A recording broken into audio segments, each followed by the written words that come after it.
Hi, my name is Frank Valentic and welcome to our Advantage Property Market Update.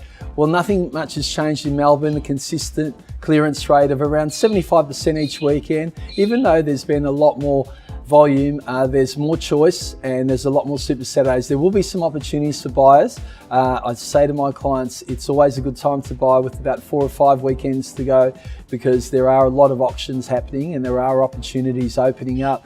But what about the growth in Melbourne? We're seeing some of those middle suburbs are going gangbusters. So we bought a property for a client in Spring Street, Thomastown a year ago for $421,000. One just sold down the road on a smaller block for $800,000. Similar situation in Faulkner, where we bought on Major Road a year ago for an investor for $568,000. One just sold for $910,000. Now, I haven't seen that sort of growth in Melbourne ever in my 22 years of investing and my 17 years as a buyer's advocate. It's been phenomenal, where a lot of middle suburbs have gone up 20 to 40% in the last 12 months. So it's been very, very solid. There has been a lot of talk about Melbourne's unaffordability or affordability crisis, and we were recently quoted in the papers there talking about that. And I think one of the main issues is the moving costs are so high, the stamp duty costs of relocating, stopping sellers from putting their properties on the market, and that's restricting how many properties are becoming available.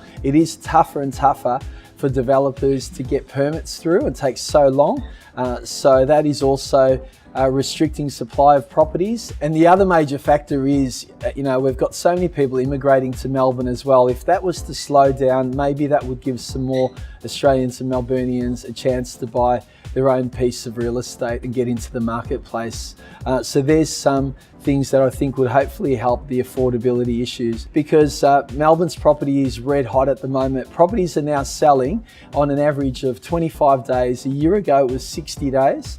And the problem is, as I said, that people aren't now selling for an average of 12 to 14 years. They're staying put because of the high cost of stamp duty being $50,000 to $100,000 when they're moving. And they're putting that money into a property and the renovation rather than moving. And that's causing this supply issue that we're seeing across Melbourne as well, where properties are not coming onto the market as regularly. Well, the prices keep going up. Melbourne now has 141 suburbs with a median house price of over $1 million. 5 years ago it was about 90, and new suburbs have entered the fray.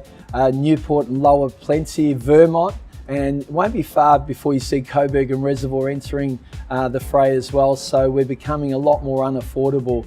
Please don't hesitate to get on our website, check out information about our buyer's advocate, seller's advocate, property management, owners corporation services, and our group lock opportunities. We'll see you next time.